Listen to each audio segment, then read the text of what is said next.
What is up, guys? Adrian Avena here, Bass Pro Tour angler.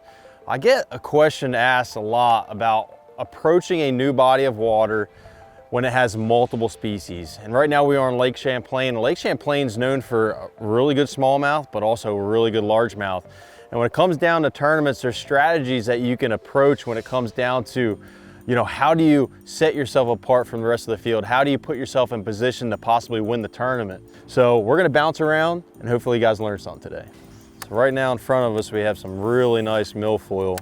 And I've got the brand new stank bug from Berkeley. It's in the max scent lineup, and I'm just flipping this on a 3/4 ounce weight. And it's more of a reaction. And I honestly don't know if this is how we're gonna catch them. But Champlain has a lot of really good milfoil in it, and that's a great way to catch a better than average fish.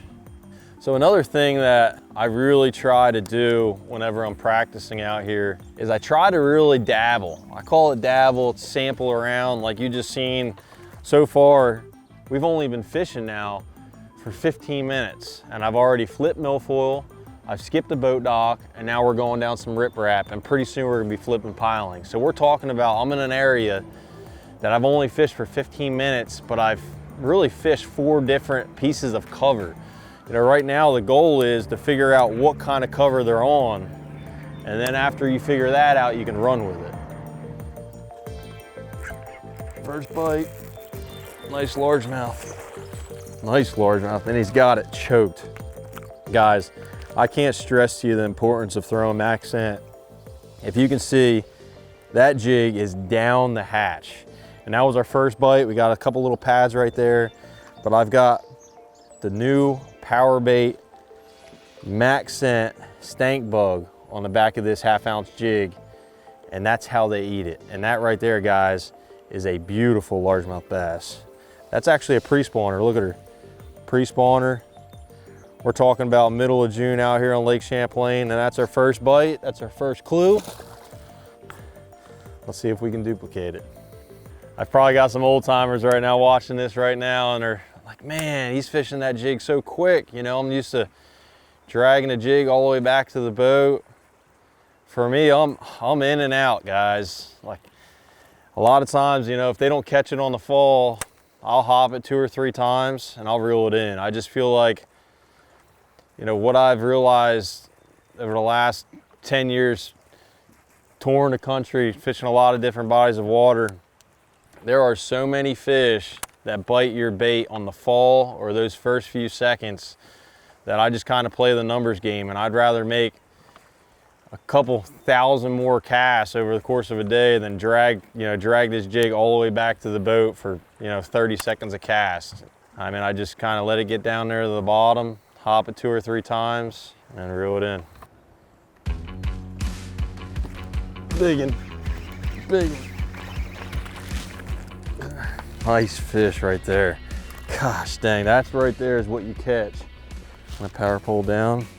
That right there is what you catch flipping this deep milfoil. I mean, that's a beautiful, healthy bass. Again, you guys seen on the last one, the stank bug on the back of a jig. The stank bug Texas rig is an absolute killer of a bait. It's so versatile. So you got a 3/0 Berkeley Fusion straight shank flipping hook. And this right here is a 1 ounce. I've been throwing a 1 and a 3/4. Pretty standard 50-pound Berkeley X9 braid. I got it on the Xenon with the 7.5 foot Fantasy X. It's just a great setup. It's a setup that I use a lot when I'm flipping. But you can see what I was talking about. So I flipped literally right there.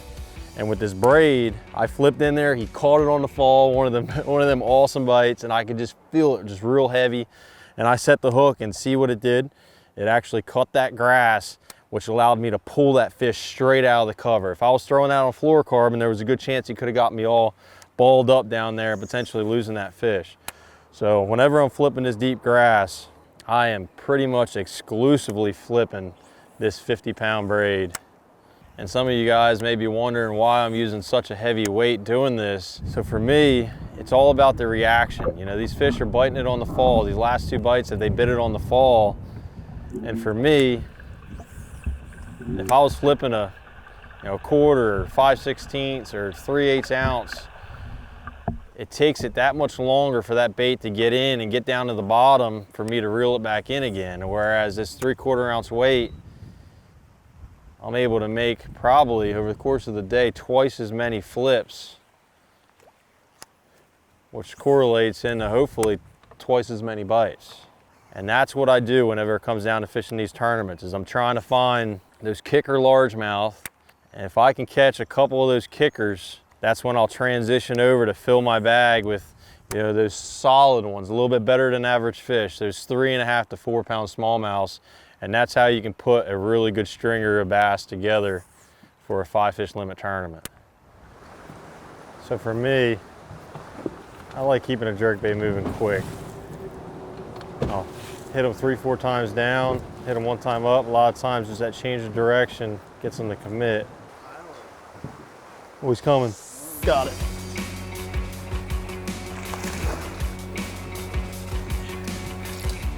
Oh. Gosh dang, that right there is when you know you're throwing the right bait. Look at that, guys. I mean, he straight T-boned that sucker. T-boned it. And again, look at that, pre-spawner, better than average fish. So what I did is I was coming, I could see, I was over there flipping the milfoil about 500 yards away from here, and I seen this bridge. Dude, I don't even know how to get this sucker out. Gosh dang, man, he ate it so good. And I seen this bridge over here,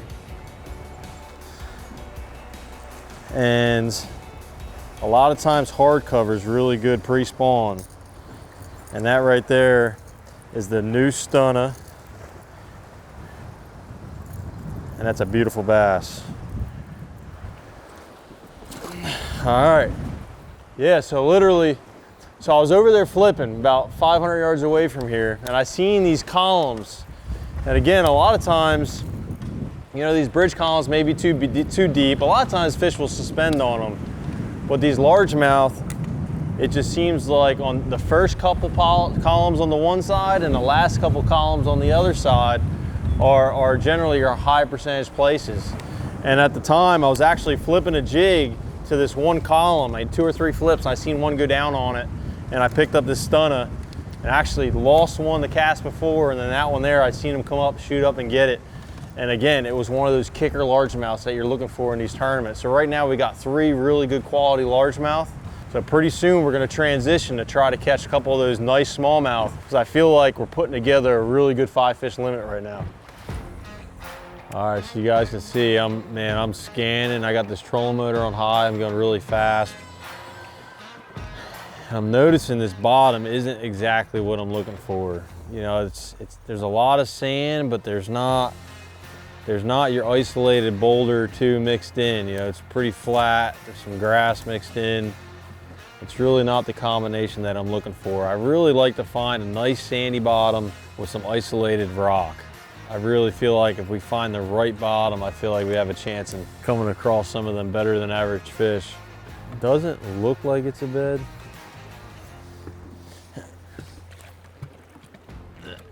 But it actually is a bed. How about it? You guys are about to get some game. So for those that remember the Cayuga event, I won that tournament. And I won that tournament flogging, catching big smallmouth. One of the key things was actually bringing back old school. This is the gulp minnow. And the reason why I was throwing the gulp minnow is because we make it in chartreuse. And the big thing about chartreuse is you can visually be able to see this bait.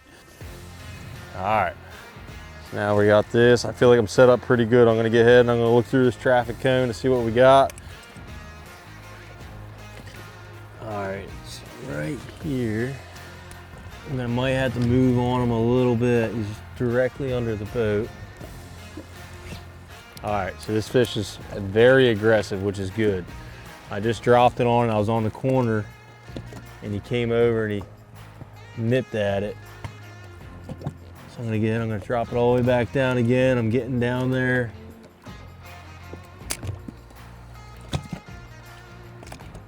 He's got it. Got him. Big smallmouth. I thought he was a 3.5. And it looks like it might be 3 3/4.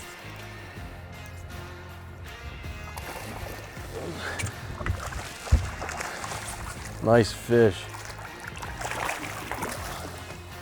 Open your mouth, open your mouth. Got you. Look how he's got that minnow right in his face. But I was able to see, when I dropped the bait down there, I was able to see this chartreuse back on this 4-inch minnow. And that right there, guys, is a beautiful spawning smallmouth. And we're gonna let him go. We're gonna let him get back and do his thing. But this combination right here, a little Berkeley half head with the gulp minnow and chartreuse, when it comes down to spawning smallmouth, that is my go-to. And that was sweet, boys. We got to find us another one though, because right now, technically, if we were fishing a tournament, we'd have 3 nice largemouths, 1 nice smallmouth, and we just need to find 1 more nice smallmouth, and that'll complete a really nice 5-fish stringer, potentially putting yourself in position to win a tournament out here on Lake Champlain. You've seen that one there was actually spawning a little bit deeper. I have seen where a lot of the small ones will be up there shallow, and if you can find those ones that are out there a little bit deeper, using a flogger or using your electronics, a lot of times those are going to be your better than average smallmouth bass. So whenever you're out here and you're looking, you're using your eyes, you're trying to find these. Oh, I think this one's a bed here. Pretty sure that's a bed. I see my bait down there. I haven't seen a fish eat it though. Oh, he's got it. Oh my gosh, I just lost him. There's another big one. All right, we got another really nice one located right here. I've won a decent amount of money sight fishing, and there's a bunch of little things and little nuances that we do, but probably one of the most important things that gets overlooked is actually wearing something with a hood. What it does is it cuts that glare from the side of your face and it doesn't get behind your sunglasses. And it's night and day different, you know. I mean, I've got really good pair of sunglasses on. I mean, there's tons of those out in the market. But just wearing a hood, which is a simple thing, allows you to be able to see a lot better. Like, I wouldn't have caught that. That was actually a dark spot this one was spawning on, and I had my hood up and I was able to see it. So we're gonna go ahead and spin back around. That fish was active. I hooked it and it came off. But I feel like if we catch this one fish, we got a shot at winning this thing. So we're gonna go ahead and try to catch it. All right, so I'm trying to get lined up on this fish. The number one thing is just being patient. You know, you wanna really take your time, and because your first drop on a fish is generally your best drop. It's like your highest chance of him making a mistake and eating your bait. So right now, this fish is actually probably about 15 feet out this way. And these deeper ones, you can get right on top of them. So I'm gonna get ahead, I'm gonna slide this trolling motor up a little bit. All right, we're on the fish now. We're in a really good spot. Wow, this is a nice one too. This is another nice one. All right, it's going down to it. All right, it's nosing down. Come on, bite it, bite it. It bit it, but it doesn't have the whole bait. It's got it. That's why you throw chartreuse, guys. It bit it, it didn't have the whole bait. I gave it an extra second, I shook it a few times. And this nice smallmouth took one more gulp and devoured it. Come here, got you, got you. Nice. And look how deep. It doesn't matter if you're throwing max scent or gulp, power bait, just something about that product, guys. They just simply just can't resist it. They taste it and they're like, that's mine. Grab the flogger.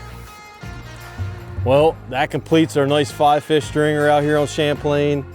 Gosh dang, guys, that was fun. We're gonna let this fish go and get back to where she came from so she can make plenty of babies and have a bunch of fish for us to catch in the future. Appreciate you guys following along, man. That was fun. Caught smallmouth, caught largemouth, caught them deep, caught them shallow. Let's wrap this thing up. Appreciate you guys.